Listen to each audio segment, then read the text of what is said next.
Alright guys, hello, welcome to the 16th episode of Pure Grade Puroresu. Today I'm going to be looking at the second round of the New Japan Cup for 2019. Also, trying something new out here, I'm going to be backing up my Audacity files with OBS. I've never actually done this before, but I was having some issues with Audacity in my last two episodes. My second to last episode got totally corrupted and I had to re-record the entire damn thing. That was incredibly disappointing to find out at like 1 a.m. at night after I'd been working on that for like 2 hours. And then the last episode, I was editing that one, and after I'd edited like 20 minutes of it, luckily I'd made an MP3 copy, then that one got corrupted somehow. So it's Wilfred Watches actually, you may have heard his podcast on the Social Suplex. I'm pretty sure it's the Social Suplex. He reached out to me and on Twitter, and he was like, hey, you should back up your audio through OBS. So I was like, okay, I'll try this out. And yeah, it turns out I can record on both at the same time. Hopefully this doesn't like overheat my laptop. Anyways, you guys don't care about this stuff. That was just some very basic, housekeeping. Let's just get right into it. That's what my show is about. We keep the bullshit talk to a minimum. We just get right into reviewing the show. So, the New Japan Cup second round, first match, Yoshi-Hashi, Yoshi-Hashi versus Chase Owens. So, yeah, I know, Yoshi-Hashi, Chase Owens. On paper, you're probably thinking, this match sounds rather bad. And I'm guilty of thinking that way as well sometimes. And just to be clear, that's the wrong way to think, because both these guys, Yoshi-Hashi and Chase, they are both very good, even sometimes great. Yep, I'm saying it, they are even great sometimes when they try. And I've said this for Yoshi-Hashi, and also to some extent for Chase, they usually need like a really top tier opponent to get the best out of them. But here, neither of them are really top tier, but they both work really well. So let's get into the match. So Chase, going into this match, he had already beaten Juice Robinson in the first round, and so that's basically earned him a US title shot. So I was thinking, okay, Yoshi-Hashi, he's still a bit of a joke, especially with what happened last year with him running down to make the save for Okada and in real life damaging himself, getting an injury. So it's like, okay, Chase, he's just been a champion. Surely this is like solidifying him as getting the win over Yoshi-Hashi. And spoilers, that didn't happen. I was very shocked. I actually thought that I read somewhere that it was Chase who actually ended up beating Yoshi-Hashi, but I must have got some, incorrect information or, misinterpreted something. But yeah, Yoshi-Hashi got the win. So let's just get into the actual match itself. I feel like I've said that like 3 times now, but I promise this time I'm actually going to get right into it. So we had some fun, if slightly awkward, big move exchanges very early on. Chase went like full aggro, throwing Yoshi-Hashi all around the arena and targeting his shoulder, which was obviously a callback to the Destruction injury angle. At least I think it was, but I thought back then at Destruction when Yoshi-Hashi made the save and totally messed himself up, I thought he landed like head first on whatever it was, like the steps or the apron or something, but I'm pretty sure it was Kevin Kelly. He said, oh, that's targeting the shoulder back from, his injury at Destruction. So, you know what? Okay, I'm just going to, I'm going to gloss over that. I don't really care about that. So, it was fun just seeing Chase's arrogant aggression as he's in control. And Yoshi-Hashi, for all of his faults, he really does come across as a very strong, like, sympathetic babyface when he's selling, even though he does still have, like, a few awkward expressions and vocalizations. And he could have sold his shoulder itself a bit better, but I was talking about, like, his real-time selling. That was pretty decent. We did get a very stupid ref bump from Jado with his kendo stick. So, we've been getting those in pretty much all the big Bullet Club matches ever since this new Bullet Club formed, with Gedo and Jado defecting from Chaos. So that was annoying. We got some great strikes coming out from Chase, and Yoshi-Hashi, he was starting to pull out all of his bigger moves and showing a lot more passion, and it's always usually, it's a bit of a contradiction, it is usually the case that in the final 10 minutes of a Yoshi-Hashi singles match, or even a tag match to be fair, that's usually where Yoshi-Hashi really starts going, and it's like, he obviously can't perform the same athletic feats as like, Kenny Omega or Okada, but he does really try hard. Like I always think back to his clothesline, it's definitely more of a clothesline than a lariat. That's usually his move, like his one big move where it's like, okay, the tables are turning. Like when you see that, that's usually when you know that Yoshi-Hashi is going into overdrive, trying to pull out all of his big moves. So it was fun seeing the crowd really rally behind Yoshi-Hashi, and the match easily could have ended with that one butterfly lock that Yoshi-Hashi locked on to Chase at one point, since that's been Yoshi-Hashi's like pretty solid finisher for quite a while. It was his Karma move, which I believe he introduced back in the 2016 G1, I think. But yeah, lately these last few months it's been the butterfly lock. And yeah, as I said, I thought I was spoiled. So I was actually a bit shocked when Yoshi-Hashi ended up getting the win, because I was thinking, oh, okay, well, I know Chase is going to get the win. So yeah, I sort of ruined it for myself because I didn't really buy into the drama, because I was just like, nah, Yoshi-Hashi, he's not getting this win, but then he did. So then I was more shocked than like, sort of entertained and, joyous, because I am a fan of Yoshi-Hashi. For all of his issues, I think he more than makes up for that with him playing the character of this really weak sort of dorky guy who actually is a decent wrestler. So yeah, this ended up being, did I say what move this ended with? I'm gonna go out on a limb, I don't entirely remember, but I feel like this match ended with the Karma, which is like sort of Yoshi-Hashi's pump handle slam sort of move. I don't really know how to describe it. I'm pretty sure it was that move, because I don't remember Chase tapping out to the butterfly lock. So yeah, I'm going to say he won with the Karma. And yeah, the match itself was good. I gave this 3.25 stars, but we got to think about the implications of this. So Juice Robinson now looks even weaker. He lost to Chase Owens, and then Chase himself lost to Yoshi-Hashi. So, by whatever law that is, where you can be like, okay, so this person beat this person, so we can figure out who's the strongest. We can, and obviously it's not super accurate, but I think we can use it in a fictional situation like this. We can say that Yoshi-Hashi is in kayfabe now stronger than Juice Robinson. I still want to call him Juice Owens. I guess it's because Juice and Chase are sort of the same sort of, like sure. Anyways, forget that. Juice Robinson looks totally weak. He's lost to Chase. He's lost to, by the, rule of who beats who. He's technically lost to Yoshi-Hashi as well. And he just had a terrible G1 run. Oh God, like what the hell is happening with Juice Robinson? What the hell is happening with that US title? Anyways, Yoshi-Hashi, he's going forward to face Ishii in the next round. Spoilers for my review of the Ishii versus Taichi match there. And that's going to fit in with the Chaos versus Chaos angle, which is going to be a major part of that side of the bracket of the tournament. So, yeah, I'm at least glad that Yoshi-Hashi won here, because I do really appreciate him, as I said. But, yeah, the stories just really aren't making too much sense yet, are they? The next match was between Ishii and Taichi, and holy crap, this is now my match of the tournament. This was awesome. So it seemed that we were going to be sort of doing the whole, Taichi is going to mess around for half the match, and then he's really only going to try in like the final, 10 or so minutes, and that's going to be when the match really picks up and becomes good. But here, they really kept Taichi shenanigans to maybe the opening 5 minutes, and then he was pretty much serious throughout the rest of the match, and I expected this as well. It was because Ishii is not a guy who you can really like go full on with Taichi dominating, because usually Taichi's gimmick, it's sort of like Naito's, where it's like, waste time, annoy your opponent, and then when your opponent gets angry and tries to go after you, that's when you take advantage, because then, they're aggravated, they're not thinking straight, they're leaving themselves open to attacks. But you can't do that with Ishii, because, he's the stone pitbull. He totally destroys people. He can't really be taken advantage of, because he's always like in control. So I really like that, because this just became a total stiff strike fest, and I loved it, because you can see Ishii, he was really bringing out a side of Taichi that we barely ever see, because usually Taichi's the one who's being all arrogant, and even when he's getting out his big strikes, he's usually like, being all joyous and cocky. But here, Ishii, as I said, being the stone pitbull, he was knocking the absolute shit out of Taichi, and Taichi was realizing, okay, this isn't Tanahashi, this isn't Naito, where it's a guy who I can, sort of bully around for a while. This is a big motherfucker, even though Ishii is, on the small side, like 5'8", it's like, this is a big dude in kayfabe who I have to take seriously. And so I love seeing those moments where you can tell Taichi is sort of like reflecting and becoming actually angry. Like, think about that. We never usually see Taichi angry. He's always acting all cocky and in control, and he'll be annoyed. He'll be like, oh damn,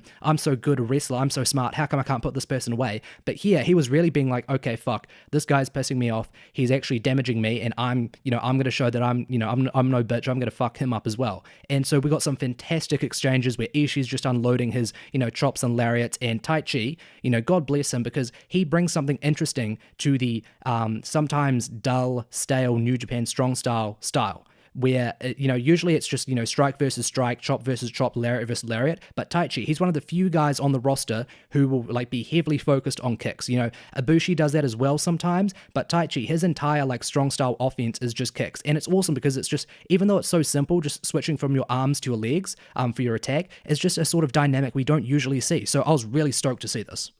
We got great selling and great near falls from both guys, and there was even an awesome moment where Taichi, he was going to go back to his old, treacherous ways where he's like reaching for his mic stand, and this is because, obviously there's another stupid ref bump, and Ishii, he's basically calling Taichi out, like basically making fun of him, mocking him, being like, hey, like obviously I didn't read the translations, but you can tell from context, and again, that's what I love about wrestling, even though these guys are from another country in a language I don't speak or understand, you can tell by context what they're saying. Ishii's basically being like, oh, we've just been fighting, all stiff, like warriors, like true men, and now you're going to use an illegal weapon to try to get the better of me. And that really got to Taichi, and I love that because he's like, okay, fuck this. I'm not going to let, this dickhead here, Ishii, and all these people in the arena, I'm not going to let them all think that I'm some, loser who can't actually fight my own battles. And so he threw the mic stand away, and then they started firing off at each other. And it's like, this might be the most development we've seen Taichi have in his entirety in New Japan, I would say. Because as I've said, he's had plenty of other, like, quote unquote, strong style matches before, but this was the first where it was like he really had the full attitude of a strong style wrestler, where it's like, full fighting spirit, full passion, never giving up. And look, we did still get a few Taichi shenanigans. Like I said, did I say? Well, we did have like a few ref bumps, and I think maybe Jado did get involved at one point, and Taichi did still go for his, a few sort of cheating moments where he'd, do like a low blow maybe, then go for like a cradle or like a ghetto clutch sort of pin, but it never led to like any major finish, and instead we just got some good near falls and, sort of dramatic moments out of those moments themselves, so I didn't really mind those either. Even though I was really enjoying the pace of the match, and I thought that the near falls and their corresponding sequences were all executed really well, the near falls themselves I did have a bit of trouble getting connected into and buying into, just because neither guy was hitting their finishing move itself, so I could tell. And I guess that's sort of a downfall of New Japan, because even though their main events are usually always fantastic, or at least their big matches are usually fantastic, they do suffer from the fact that they're very stringent, always having, or at least usually, I'm just giving so many qualifiers here, but they do usually always have their wrestlers only finish a match by their finishing move. And, obviously sometimes they'll branch out, and sometimes they have wrestlers like, Zack Sabre Jr., who can win with a multiple sort of, maybe like they'll go for his cradle pins, or, his European clutch pin, and maybe he'll do like a variety of different submission holds. But usually it's like, Okada's going to win by getting the Rainmaker.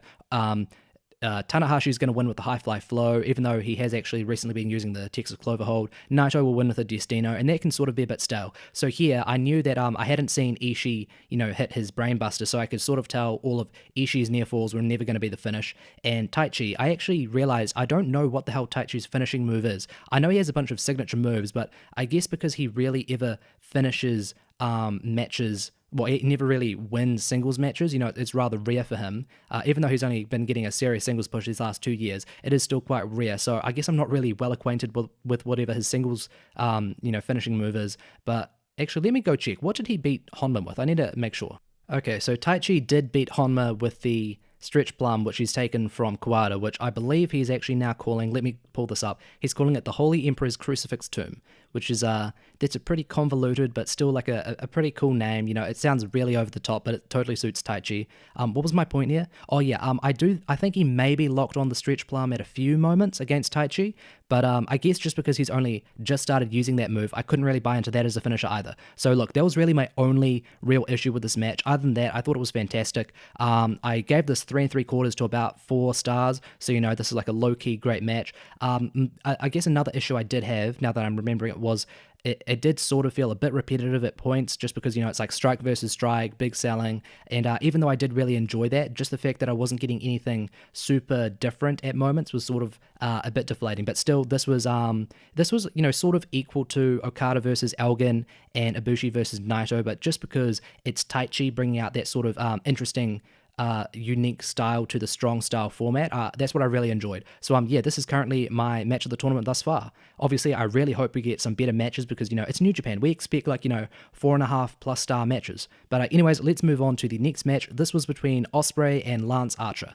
So this was a match I was really excited for. I thought this would be the perfect opportunity for people to see, Lance Archer, he can actually go, he actually has a good role to play, and that he can work well alongside the great, the usual top stars. And what do you know? He did very well, and I was very, very impressed.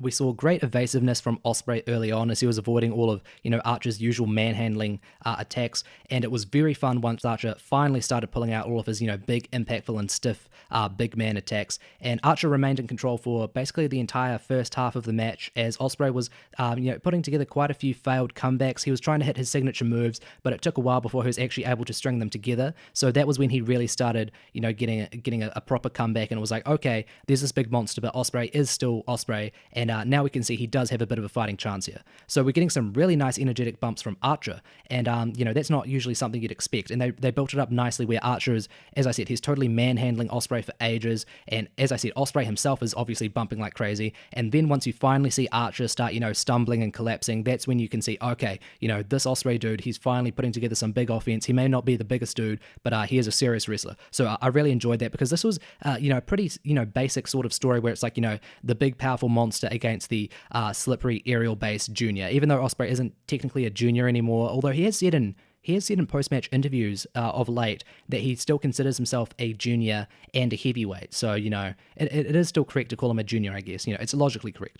So, the match just really picked up. We started seeing big moves from both guys. It was a really, as I said, nice mix of styles with Archer's power against Ospreay's high flying. There was a great sequence where Ospreay attempted to go for and he finally hit the Os cutter, but then Archer kicked out. And so for me, that moment sort of signified, okay, the Os cutter is done as a finishing move. The Os cutter is basically just a signature move from now on. And, I'm fine with that. I never really enjoyed the Os cutter as a finisher. I always thought Ospreay should have used the imploding 450 splash as his finisher, but sadly that's also a signature move. It's been relegated to that because that's a way cooler move. The Os cutter always feels a bit contrived in its setup. It sort of can take away the suspension of disbelief a bit, and the execution of it is sometimes a bit, sloppy. So, it's still a cool move, but, not the best move. I was really enjoying Archer's offense again. This dude does not get enough credit. As I was saying, he's a way better monster than Fale. Fale, I'm going to say, Fale has never had a individual performance as great as Archer had here. You could probably say Fale has had better matches because, Fale has had some great matches, but that's because he's been carried by Okada and Tanahashi. It's never been Fale himself. Fale at best has been acceptable. He's been standard, but it's usually always his opponents who have carried him to way greater matches. We continue getting some really fun moments, especially when Archer went for his finishing move, and when I reviewed the first round matches, I didn't know what to call it. I described it as an inverted splash mountain bomb, and apparently it's called the blackout. So Archer went for that at one moment, and sadly for this match, I was spoiled. So again, I was a bit late getting to the second round matches, just, a lot of stuff going on in our real life, and also just related to trying to watch wrestling in general, had so many other shows to catch up on. So I was spoiled on this, but when Archer did hit the blackout, I was like, damn, if I hadn't been spoiled, this would have been a really convincing moment because, that's his finisher. No one really kicks out of that. But Ospreay got a fantastic near fall on that. So, yeah, if I hadn't been spoiled, I would have, jumped out of my seat. I would have popped off big for that. And after that, the story had sort of been that, Archer, he's a bit too big to be an easy target for Ospreay's Os cutter. Ospreay had tried it before, it hadn't really worked, and when he finally did hit it, it still couldn't put Archer away. But at the same time, Archer is fucking 6'8". Ospreay is not going to be able to lift him up, get the double underhooks and flip him up onto his back to hit the Stormbreaker. So there was a really cool moment where both guys were facing off on the turnbuckle, and then Ospreay, he managed to, wiggle out and hit his cheeky Nando's kick, just as he always does, and then he managed to pick Archer up on his shoulders, and then he got into the Stormbreaker position. So, that's very smart storytelling, fitting into the idea of, the big monster going up against the speedy aerial, sort of, I guess, striker at this point. Like, we have to start thinking of Ospreay as a striker as well, don't we? Because so much of his offense is strike-based. Even though we do know him for doing, crazy flips and dives and everything, he has some fantastic kicks and strikes, especially, what's he calling it? The side blade or something? Not the switchblade, a side knife or something, that sort of off, I think he used to call it off with their heads, it's that like elbow to the back of the head that people go crazy over, which is another great move. But anyways, yeah, Ospreay hit the Stormbreaker, put the match away. Yeah, this was very, very good. This is the best match I've ever seen from Lance Archer. Obviously his best individual performance as well. I'm not super well versed with Killer Elite Squad's tag matches, but I don't usually ever hear anyone talk about, oh, you got to see this great Killer Elite Squad match from 2013 or 2014. So I feel I'm probably safe in saying this is Archer's best match in general. I gave this 3 3/4 stars. So yeah, if you are someone who's like, oh man, Lance Archer, that random dude from Suzuki-gun, I'm not going to check out this match, you are fucking wrong and you are stupid, okay? Obviously I'm being a bit over the top for, sort of comedic effect, but like generally, what the hell is wrong with you? Go check out this match. It was very fucking good. The next match here was between Okada and Mikey Nichols. So this was the first actual opportunity for Mikey Nichols to impress after his rather lackluster debut against Hikuleo. I actually thought Hikuleo way more than Nichols himself. He was doing getting some decent monster spots to himself, had decent impact, and Nichols was just forced to sell for ages, and I don't know if that's really the best way to debut a guy and get him over. So it's like, okay, he's up against one of the greatest in the world, maybe the great one. People are going to roll their eyes because, I've said this before, they're going to think, Lewis, he's only been watching wrestling for like 5 years and he thinks he can judge who the greatest wrestler ever is. But look, I've been watching all the greats. It's not like I'm just watching New Japan week to week. I'm going back to the archives. I'm seeing shit from the 90s and in Japan and Mexico and the US, and I feel safe in saying Okada is the greatest wrestler I've ever seen. And obviously that extends to me thinking he's the greatest wrestler ever. Obviously there's still like 10, 15, maybe even 20 years left in his career. We'll see how things develop, but for me, if I'm going to speak my truth, Okada is the greatest fucking wrestler I've ever seen. Why did I bring all that up? Why did I suddenly start? Oh yeah, of course. I was saying, I was like, why the hell did I suddenly start praising Okada? Although I do that in my usual day-to-day, to be honest. My point was that if anyone's going to give Nichols a good match to stand out, it's going to be, fucking Okada. And sadly, we didn't really get that. Look, even though I do love Okada, he can have some rather boring formulaic matches at points. Usually the fact is that he can have a formulaic match in the first 10 minutes, and then you'll have a bunch of really good storyline plot points that sort of build the match up, and then the final like 10, 15 minutes are fantastic.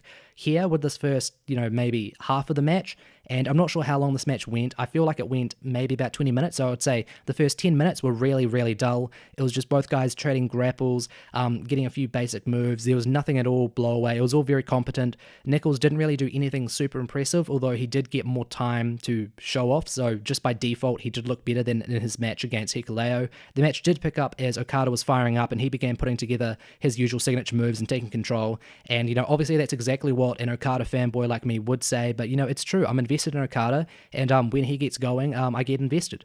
And the match further picked up as we were seeing Okada actually pull out some like aerial and lucha-based moves. So it's like, what is it with Okada? He chooses the randomest matches to start deviating from his style and doing so really well. Like I think back to his match against Yoshi-Hashi last year, where he was playing up a heel and he was introducing some moves he doesn't really use, and he even brought back his really shitty Rainmaker from his match with Yoshi-Hashi at Wrestle Kingdom, 6? And the year before that, his match against Kojima in the 2017 G1, he was a massive heel there, and he was doing heel spots that like I've never even seen him do, even back when he was a heel, in like 2012 and 2013. Well, I guess mostly 2012 was when he was more so a heel. And here he was bringing out some moves we usually don't see him bring out. And it's like, Okada, my dude, I really appreciate this, and it's not like I'm criticizing him, but it's like, why would you bring out these unusual offensive moves for relatively unimportant matches like this? Why don't you save that sort of stuff for the big matches? And then it's really big because it's like, oh wow, Okada's really going hard here to bring out these big moves for this match that is really important. Anyways, this isn't a criticism, just like a random offside. We did get some a really fun finishing stretch with a bunch of series of moves countered and evaded back and forth before Okada finally hit the Rainmaker for the win. So yeah, I do struggle to call this a bad match at all. I definitely wouldn't call it like a properly good match, but it was an all right match. I gave this 3 stars just because the first 10 minutes was sort of boring, but then from there, Okada picked up, and Nichols, even though I've sort of been brushing over him, not really willing to compliment him, I will say he kept up with Okada in those, final 10 or so minutes. He was really good in the finishing stretch.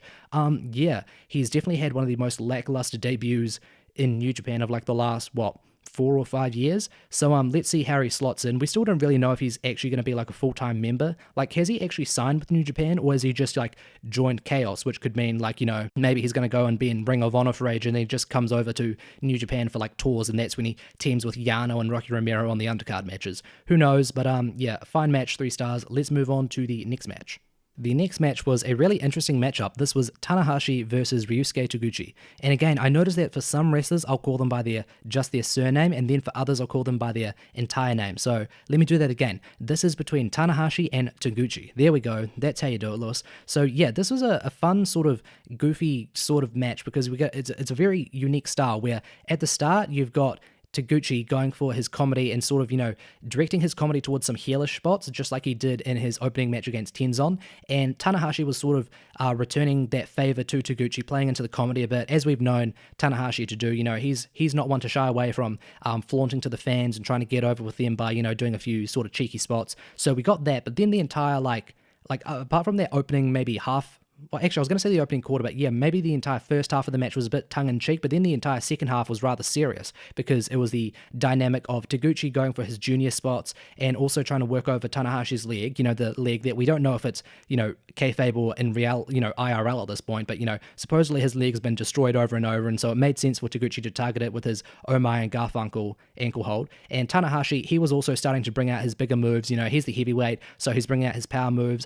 I'm pretty sure he also went for his own Texas Clover hold, and I may be wrong here, but I feel like they did trade leg holds. Again, could be wrong there. I don't have that in my notes, so that may be wrong. Anyways, the match did finally pick up. Taguchi probably relied on his comedy spots for a bit too long. Usually, as we've said before, it's been said to death, especially by Western fans. Usually when it's like a big singles match, Taguchi will really work hard and bring the serious stuff. Here, he relied on the comedy spots a bit too long, used his hip attacks, general arse-based offense a bit too long for my liking, but once he did pick up, it was really good. He's hitting his enziguris, his dives, his other sort of kicks. It was really good. And then the final finishing stretch of this match was really good. Both guys trading near falls. It really did seem at some points like Taguchi was going to get a lucky roll-up win or something. And I even predicted that Taguchi was going to get the win here based solely on the fact that I didn't think New Japan would be brave enough to, or I guess maybe even foolish enough, depending on how you look at it, to give away a Tanahashi versus either Ibushi or Sabre match, because I thought that's a relatively big match. Why would you give that away on, a quarterfinal? So I was like, maybe Taguchi's going to get the win here. But in the end, Tanahashi got the win in rather dominant fashion because he defeated Taguchi with the Dragon Sleeper.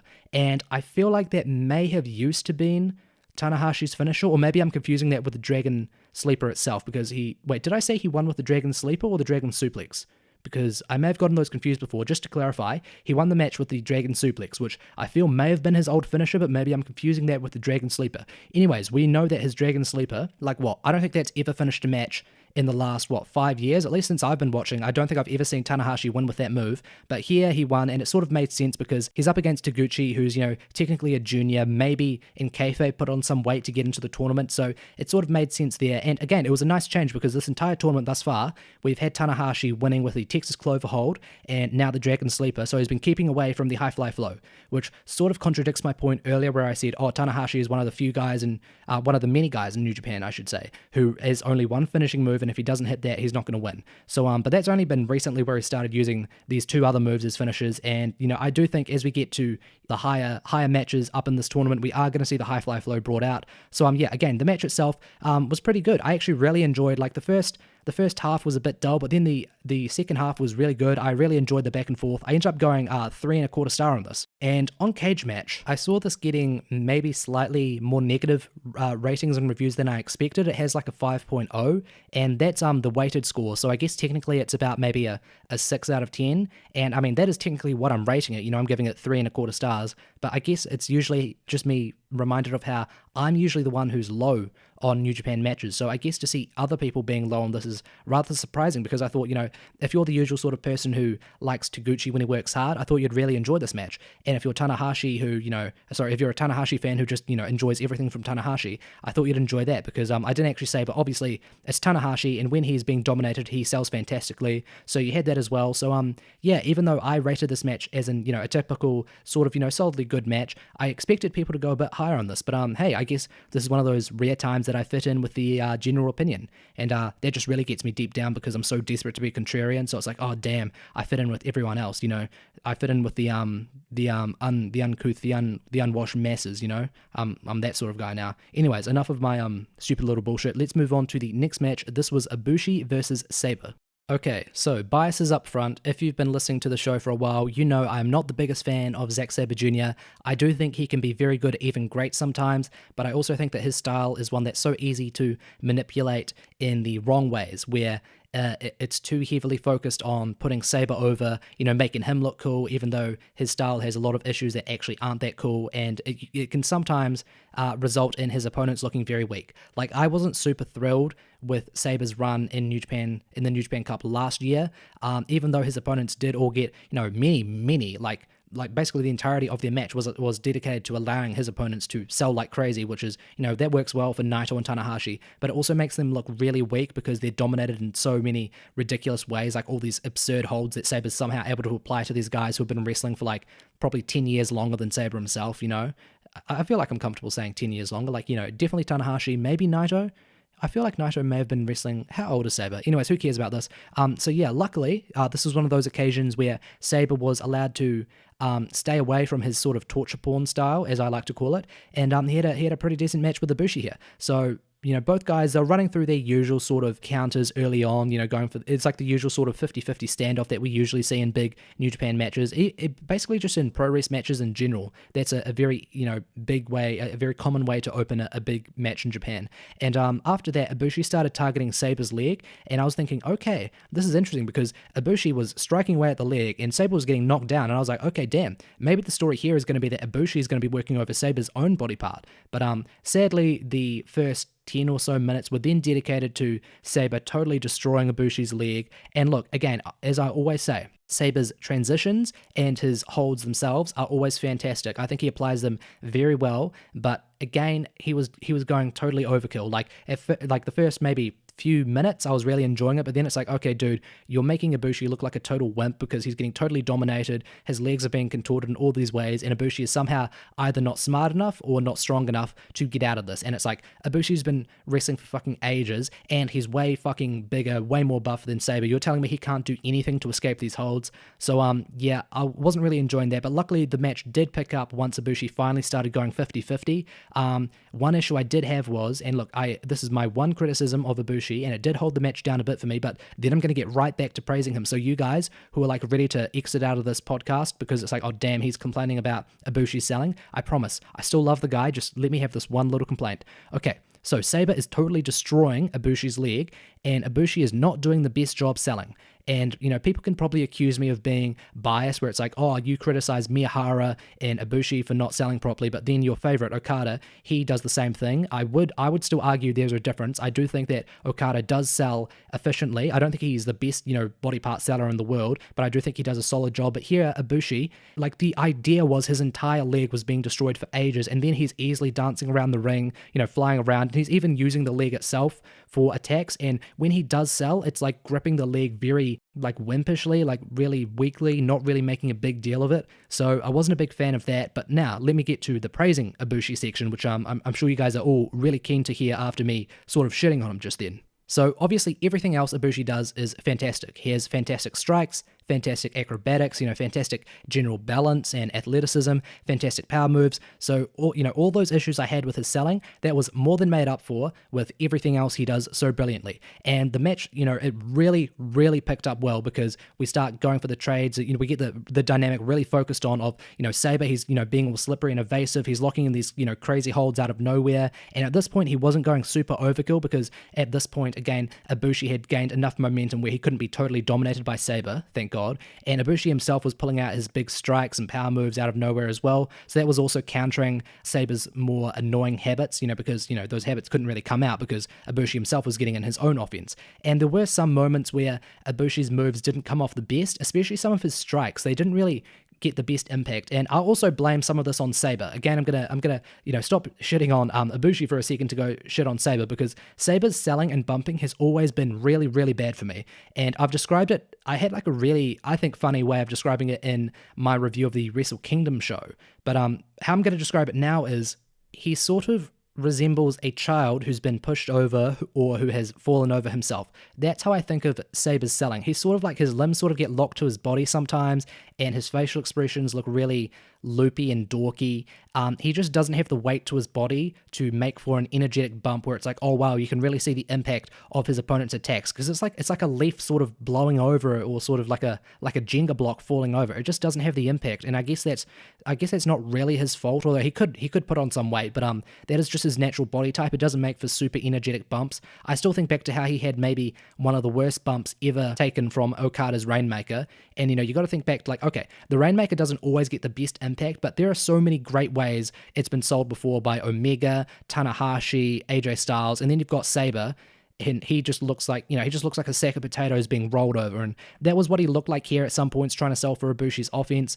But again, I do have to go back and say there were more positives for Sabre here than negatives. Even though those negatives were annoying, he was still working a really nice pace. And I do still like the dynamic he brings of, really strong submission holds, which is, a sea of difference. A sea of difference?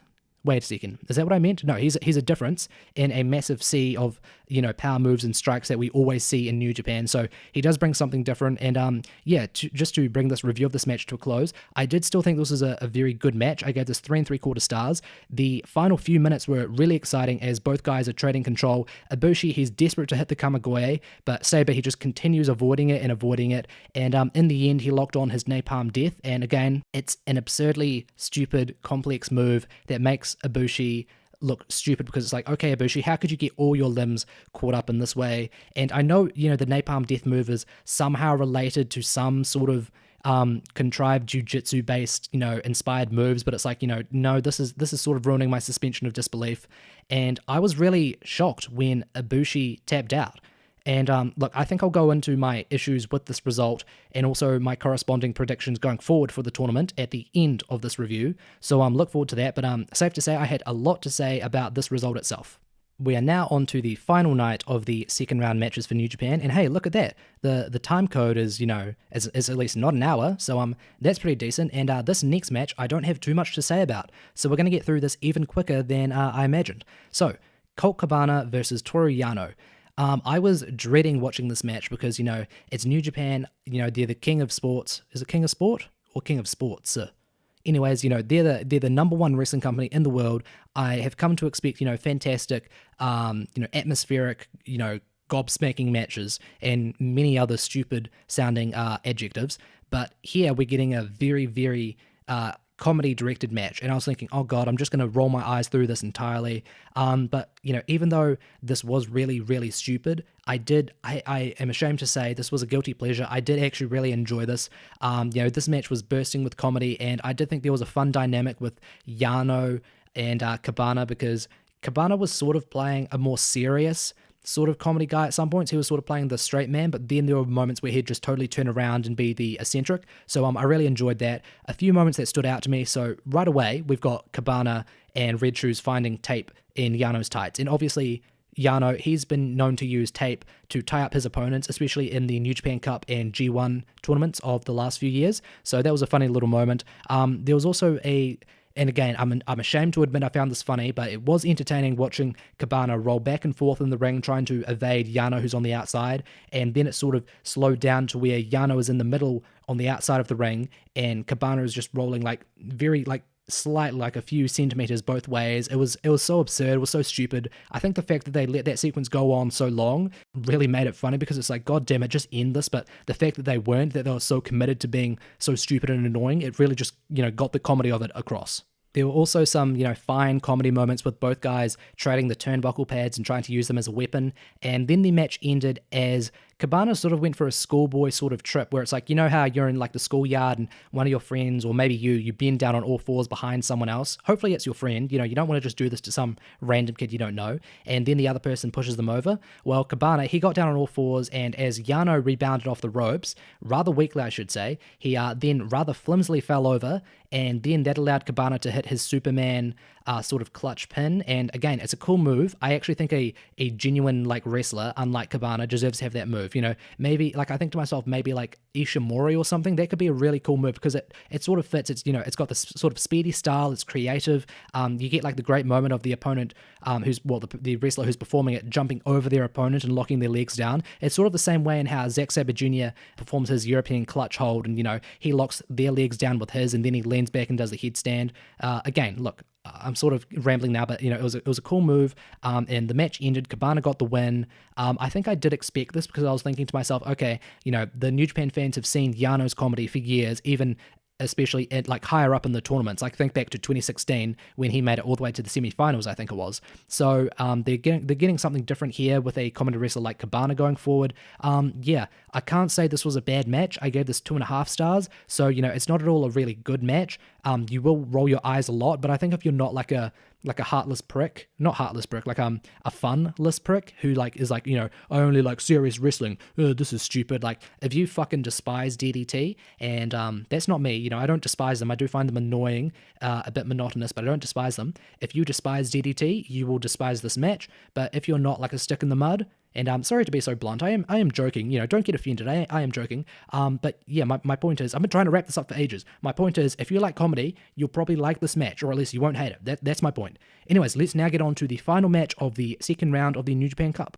This was between Suzuki and Sanada, and one thing I've got to point out is, I think this actually currently has the highest rating for all of the matches thus far in the New Japan Cup. And so I saw the ratings beforehand, and I guess that sort of biased me, and I try not to do that where you either get spoiled on the result or the general consensus on the match, because it does color your opinion, and that can be really annoying. So this has like an 8.9 there, and I was like, okay, damn, I'm really going to have to expect something awesome here. And last time that happened was when I saw Ishii versus Nagata, and that had a similar rating, and then I ended up giving that only like 3.75. So that happened here again, because I also gave this match, just get the rating out of the way, I also gave this 3.75 stars. So yeah, let's get into it. Why did I hate this match? Why did I think this was a terrible match, even though I actually gave it 3.75 stars? So early on, we got some grappling exchanges. Obviously, both guys are very grapple-based, especially Suzuki. And I guess Suzuki is more likely to go to strikes as opposed to his grappling when his grappling is not working out. And Sanada's more likely to go for some, aerial or speedy-based moves when his own grappling isn't working out. So Sanada was trying to gain control, but, Suzuki, he's the veteran grappler. He starts dominating Sanada, even goes for an outside arena brawl. And look, you guys know how I feel about arena brawls, but it was fine because we did, soon return to the ring. And then we got the story here, which was Sanada doing a really good job selling all of Suzuki's offense. And the story going into this match, remember, was that Sanada had already lost to Suzuki on the New Beginning in Sapporo show when they had those singles matches leading up to the LIJ versus Suzuki Gun match for the heavyweight tag titles. And I also thought that was a really good showing there from Sanada because, and again, I guess this is sort of to some extent similar to what I say about Yoshi-Hashi, where it's like he needs a great wrestler to bring the best out of him. That's not necessarily the case with Sanada because he's had plenty of great matches, but Sanada needs an aggressive wrestler to bring the best out of him because, Sanada's whole gimmick is he's cool, he's chill, he's the cold skull, that all that shit, playing into LIJ being too cool for school, they're the ones that are the bad boys who sit at the back of the bus. So you need a serious dude like a Suzuki or a Shibata or an Ishii to knock some absolute sense into him and force him to sell, because usually Sanada is very unsympathetic as a wrestler. Like, it's very difficult for fans, especially me, to connect with him just because he doesn't sell, Like, I can get the gimmick of someone who's acting too cool, but it really does lower their charisma. Like, with Naito, he plays that off, but he plays it off as being really cocky and arrogant. Whereas Sanada, he plays it off as generally just being not interested, where, like, with Naito, he'll play that, but then when his opponent starts getting in big offense, you can see the terror and the desperation in Naito's eyes, and in those final, 10 minutes, you can see the passion and, again, the desperation for Naito to finally pull out the big move and get the win. And I guess with Sanada, we found his best opponent in Suzuki, because Suzuki, he's got some fantastic submission holds. He wrenches them in really well, and Sanada did a great job selling them. And Suzuki also has some really incredibly stiff strikes, as I'm sure you guys all know, and Sanada did a really good job selling those as well. And what was awesome here was that the crowd was really, really rallying behind Sanada, and so that was like another extra dynamic, or I guess another factor, I should say, that really helped elevate this match. The final 10 minutes were really, really exciting. We had both guys going through some very, quick, smooth exchanges, both going for submission holds, and the entire time Suzuki was getting the better of Sanada. Like, they would trade holds, but it was usually always Suzuki who'd, end up on top, and Sanada just continued his really strong, sympathetic selling. And the more I watched this match, the more I was convinced that for Sanada to properly get over as a main event star, he needs to go up just against, a total, row of killers in order to get him across. He needs to go through Ishii, he needs to go through Shibata if, please God, Shibata if it comes back. He needs to go through Suzuki. Who else? I guess you could also go through Sabre to some extent because, even though Sabre's offense isn't stiff, it was still, based on grinding the opponent down. So Sanada could sell that really well as well.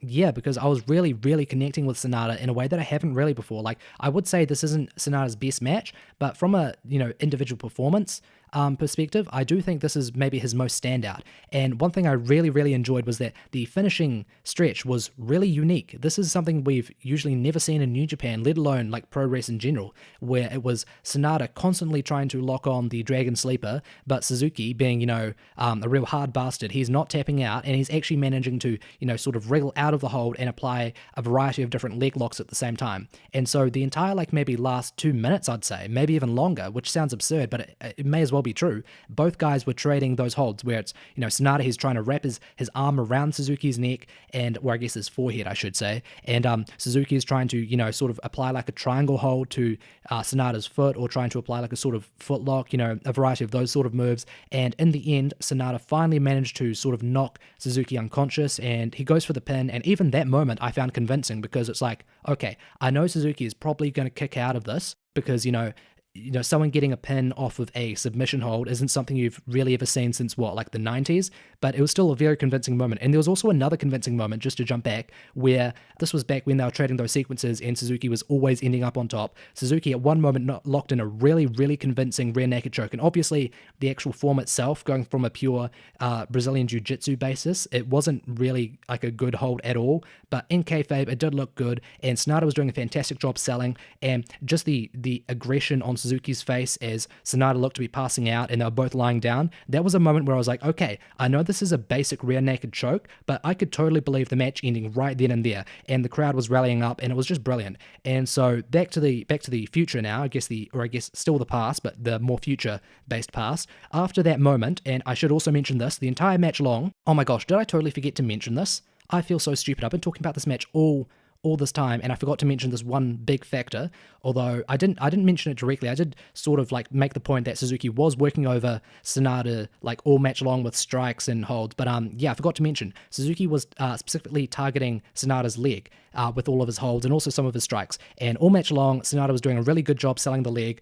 Again, there are probably people who are going to say, oh, he didn't sell it at this moment for X number of seconds. I don't take that too seriously because whenever there was a big moment that involved Sanada using his leg, he would usually do a really good job emoting and showing he was suffering. And even at the end, after his leg had been worked over by Suzuki, as Suzuki was desperate to get out of the Dragon Sleeper, Sanada did a really, really good job selling the issue of his leg as he tried to get to the top rope to hit the Muto moonsault. He was really slowly limping over there, taking a really long time, and it was cool because in this time Suzuki was trying to sort of get his back off the mat and he was sort of screaming, sort of like, no, I can't take this move, you're not going to beat me here. And Sanada slowly climbed to the top rope, then he hit the Muto moonsault, and yeah, he got the win. So at first I was like, wow, that was a great match, and I went down on it a bit. I still consider it a very good match. As I said, I gave this 3 3/4 stars.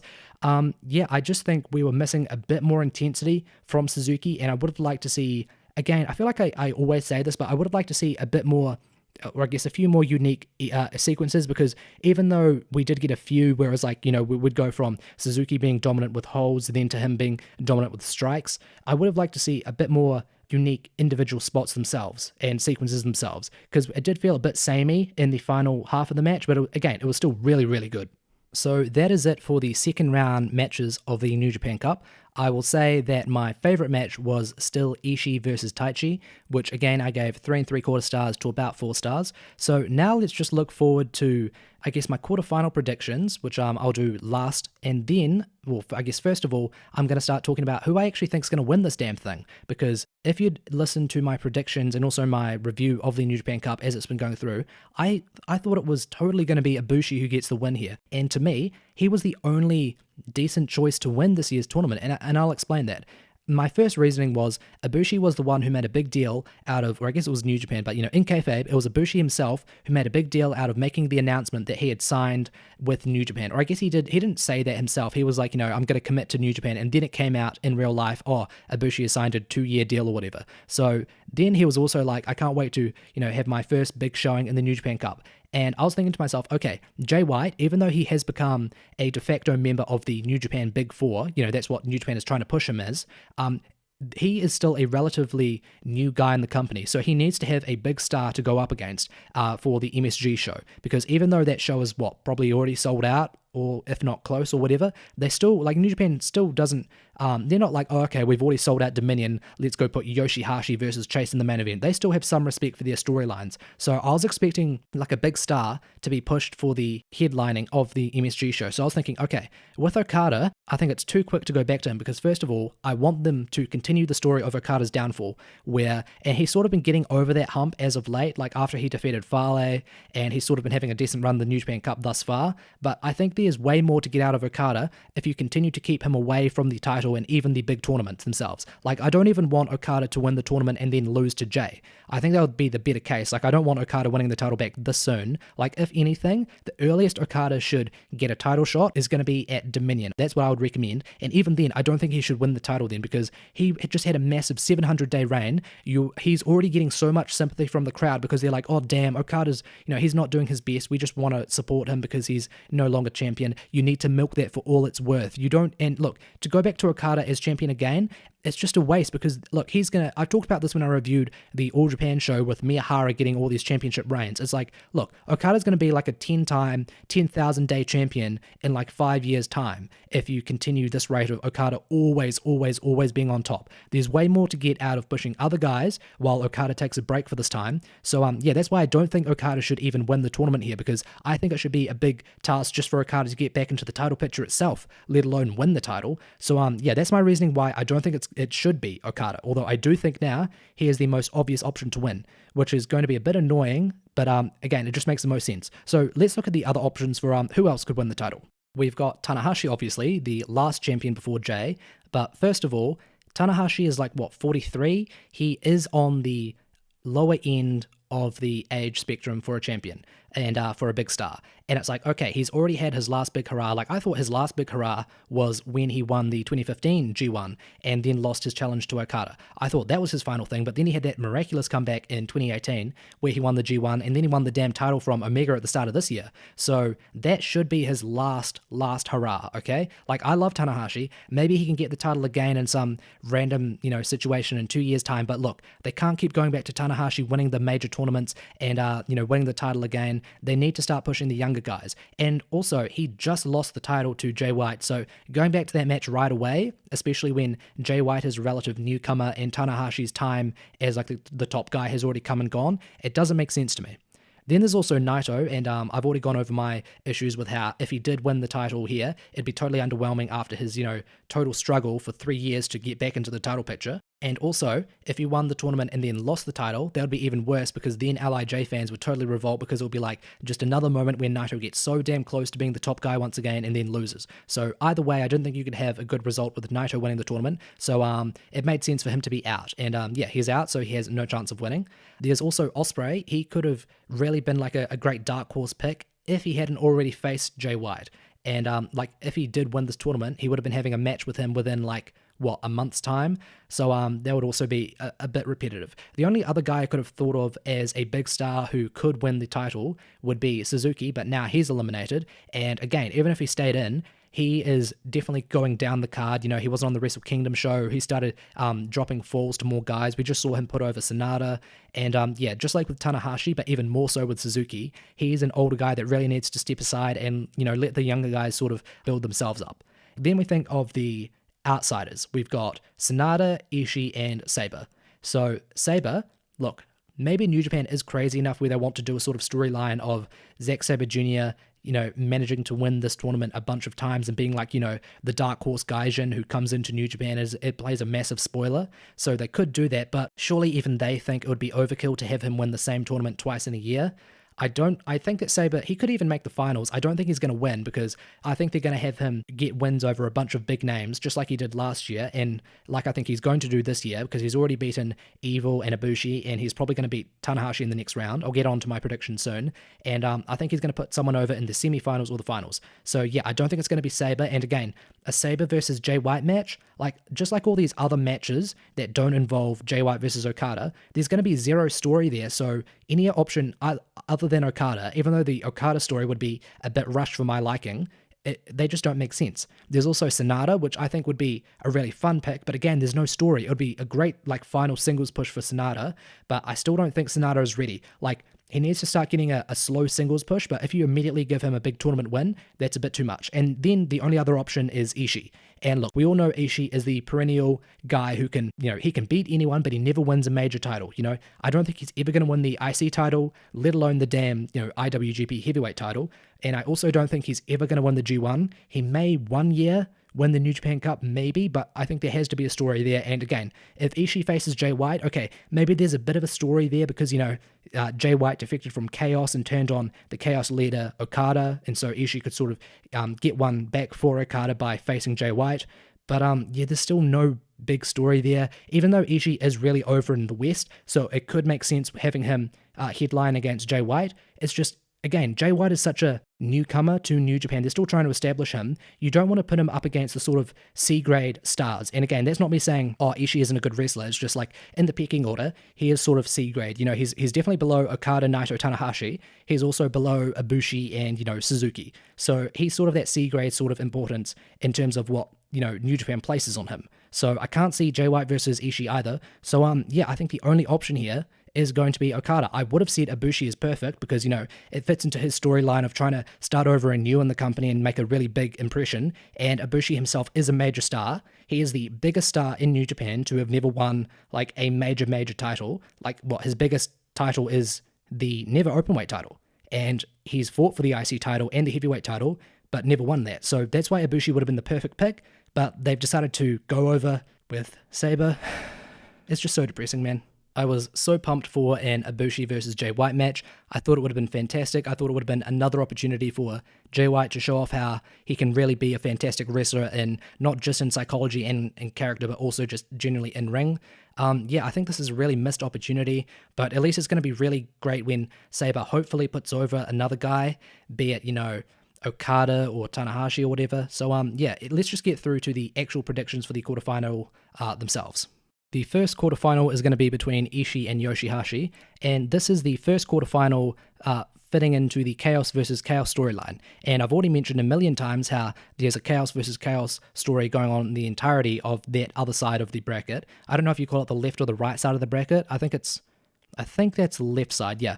And so this is the start. We've already had Okada versus Nichols. Now we're getting Okada versus Ospreay. And also here we're getting Ishii versus Yoshi-Hashi. So look, this has to be Ishii all day long. Yoshi-Hashi's had a fine little run here. I think he was literally just here to fill up numbers, and also just because New Japan do respect him to some extent, being like, okay, you've gone through our Young Lion system. You've been a solid, lower mid-carder for years. We're going to give you a bit of a push, winning 2 matches, but here you're putting over the better guy from Chaos. Like, it would be absurd if Yoshi-Hashi of all damn people beat Ishii. Like, all the respect and charm, well, I guess all the respect I have for Yoshi-Hashi and all the charm I see in him would immediately evaporate if they did a totally absurd kayfabe story of him somehow being able to beat Ishii, whether it's through slipperiness, which would be annoying, or if it's whether he actually somehow managed to totally like blast Ishii away. I would not be a fan of that at all. Again, Yoshi-Hashi's a solid worker, but Ishii is actually a guy who can and has beaten absolutely everyone, all the top stars. Yoshi-Hashi's only big victory has been over Omega, and that was before Omega was really a top star. It was just when Omega was starting to get that. So, I wouldn't be a fan of that either. Yeah, this has to be Ishii all day long. The next match is between Okada and Ospreay, so you will remember that they had a really great match at the last year's anniversary show. I thought that was a fantastic match. I thought it was a bit slept on, again, sort of fitting into the idea of how I'm usually the low guy on some matches, but yeah, I guess that was also the case with this year's anniversary show main event involving Ospreay against Jay White, which I thought was fantastic. That's my second rated match of the year thus far. Anyways, this match, even before it was actually announced, I don't think I mentioned this, but Ospreay is going to be facing Jeff Cobb for, I believe, the ROH television title, and that's going to be at MSG. So obviously that's really fucking stupid of ROH to announce that. I sort of think though, like, surely ROH isn't this incompetent to do that. Like, surely they realize, okay, New Japan is like the best thing that's ever happened to us. They're the only thing keeping us afloat these last few years. We need to do everything we can to please them. So we're not going to ruin their storylines by spoiling how Ospreay is very, very likely going to get knocked out of the tournament. And look, I already thought that was going to be the case because, as I said before, Ospreay can't win this tournament because from a storyline perspective, he's already faced Jay White, so it wouldn't make sense for him to face him again so soon, even if he is a big Western star. But yeah, so even before that, I didn't think he was going to win the tournament, but I was also thinking to myself, he could actually beat Okada here. And again, that would sort of fit into the idea of Okada being on his downfall, getting some, false comebacks as he did against Fale and thus far in the tournament. So they could go for the upset there. And that would also be like a total swerve where it's like, haha, you fucking idiots. You heard that Ospreay was going to be facing Cobb at the MSG tournament for, a shitty ROH television title. So you thought he was certainly going to lose against Okada here, but really he's going to lose in the next round. They could do that. But again, I'm going to have to rely on the fact that the only real story here that makes sense, even if I do have, a few issues with it, is Okada facing Jay White. So look, I think this match is going to be awesome. I think it's going to be a really great showing of, two Chaos brothers going at it, trying to be friendly, but eventually having to go, hard out because, they're both such great wrestlers. And yeah, I do think Okada's going to get the win in the end. The next match is between Tanahashi and Sabre. So this is a rematch from last year's New Japan Cup final, which Sabre, much to my annoyance, ended up winning. I think this match itself is going to really define where Tanahashi goes from here, because if he, loses here against Sabre, it would totally make sense because Sabre has been, taking out stars left and right. He took out Evil, which, okay, isn't a major star, but then he took out Ibushi, which is a major star. And last year, he was able to totally defeat Naito, like, multiple times. He also took out Ibushi then and Tanahashi himself. So if he takes out Tanahashi here, then it sort of confirms, okay, Tanahashi was just a C plan last year where it's like, Omega's going to end up running off with the title to AEW. So, Tanahashi was the backup plan. But if Tanahashi wins here, then it sort of solidifies that New Japan is not done with Tanahashi at all, because Sabre is, like, even though Sabre himself isn't a big star, they're trying to push him as a big star, sort of like a Fale type role where, obviously Sabre's a way better wrestler than Fale, don't get me wrong, but I mean sort of having a really big role to play. Fale is the, monster spoiler, whereas Sabre is the technical spoiler, because Sabre can be absolutely anyone, Fale can be absolutely anyone. So if Tanahashi beats Sabre here, then it's like, okay, Tanahashi, he may not be the ace, but he is still like a top tier guy, because, everyone that Sabre's just beaten, that makes it even bigger when Sabre puts Tanahashi over. But I do still think that Sabre's going to get the win here. I wouldn't be surprised if Sabre goes all the way to the finals, because again, every big name that Sabre puts away, that just makes it way more significant when Sabre finally puts someone else over. So I think it'll be a bit of a waste to put Tanahashi over here, because again, Tanahashi, he's on the lower end of the age. Well, I said that before as well. I just realized I said he's on the lower end of the age spectrum. What I mean is, like, he's on the, like, he's a guy, he's getting old. I'm just going to say it in pure English. He's getting old. He doesn't have as many opportunities to be a big star for New Japan because his age is going to hold him back. So it makes more sense to push other, younger guys, and you can't do that. You can't push your younger guys if you're giving all the rubs to the older guys. So it makes more sense for Sabre to put over someone younger, like Sanada, than it does for him to put over Tanahashi. Just personally, I would really enjoy seeing Tanahashi beat Sabre because, as you all know, I'm not the biggest fan of Sabre, even though I do think he can be very good, and I'm a massive Tanahashi fan. So even though I have all those issues with the storyline itself of Tanahashi beating Sabre, I would still pop off, like, my pure visceral emotions would still be, goddamn, I love Tanahashi, he just, beat this guy I don't like, that's awesome. But in the end, I do think Sabre's going to win, and I do still think that would be better for New Japan's overall storylines here if Sabre did win. Anyways, we now go to the next match, which is between Cabana and Sanada. Look, goddammit, you have to, I pray to God that Sanada wins this. Like, okay, Sanada can play a bit of comedy matches now and then. He's done that with Yano in a few G1 matches, I believe. But at the end of the day, he is a serious wrestler. He is a guy who should be, he needs to be starting to be groomed right now to be a serious main event contender. If he's not going to be a main event star, he needs at least to be groomed as a main event contender. So look, he'll probably have a decent little match here where Cabana's going to do a bunch of, sneaky bullshit, some comedy. It'll probably be a bit funny, to be honest. And Cabana will get, a bunch of near falls. But in the end, Sanada is a serious wrestler and he should beat Cabana. This is no questions. I'm not going to waste any longer on this. Sanada should win, end of. Okay, and that's it. That's it for my predictions for the quarterfinals. So now let's look at the most likely final pairings based on what the tournament looks like right now. Since you already know that I think this is definitely Okada's tournament to win, there are only two possible options for a final. I think the most likely will be Okada versus Zack Sabre Jr. because, again, Zack Sabre Jr., he won last year's tournament. It makes so much sense for him to go very far this tournament, sort of tease he's going to do the repeat. And then after all those big wins he's got over other big guys, like I do expect him to beat Sanada in the semi-final. Then he finally puts over Okada, and, that makes Okada look really, good as he goes in to face Jay White. And again, I've already gone through my issues with Okada getting the win here, but I still think that's the best for Okada to win. And then the second option, I think, is having Okada versus Sanada. So that would be sort of big. Not only would that have to involve Sanada being put over by Sabre, which itself would be a pretty big push for him. It would also be big for Sanada to have his, his biggest match since his last match, in fact, against Okada last year when it was for the IWGP Heavyweight title. And I don't think Sanada would have a chance in hell of beating Okada. If they did, I would applaud it. I'd be like, holy shit, there's no real storyline here, but damn, you're really trying to push Sanada seriously, after all these years. So you got to applaud that. But yeah, I still think Okada, who I just totally think this is Okada's tournament, after Ibushi's been taken out, there's no other option. Alright, that brings me to the end of my review of the second round of the New Japan Cup for 2019. So just to close out, what else, what other episodes do I have coming through? What other reviews do I have? So Noah had their Great Voyage in Yokohama show that came out on, that aired on the 10th of March, I believe, and the show itself just came out a few days ago, so I'm going to get to that definitely. I'm a big fan of Noah. They had some really interesting looking matchups, and the ratings for the matches, for people that have already seen the show, they seem to be very positive, so look forward to that. I've also been promising this for a while, but Wrestle One, they've had some Korakuen shows also based around their Cruiserweight tournament that they're meant to have been airing or have already aired, but I haven't seen them. I haven't seen them uploaded anywhere. So depending on if those cards and those matches are really, really good, I may end up reviewing those. So look forward to that. Also, there was Big Japan's Ikitosan, the Death Survivor tournament. I think it's called Death Survivor, at least. I think that's what Ikitosan translates as. Anyways, they only have one event, one card up at the moment, one show I should say, damn. Yeah, they only have one shop at the moment, and apparently there's a bunch of issues with their streaming service again, so who knows when we're going to see the rest of those shows from that tournament, but once they're all out, if they ever are, I will review them. And also, there's been a bunch of Stardom coming out. I've been watching a bunch of Stardom this year, which is my first time really consistently following Stardom, and they have like championship matches like every week, it feels like, but I don't know which championships are actually really important that deserve to be reviewed. They did just have a rather big show.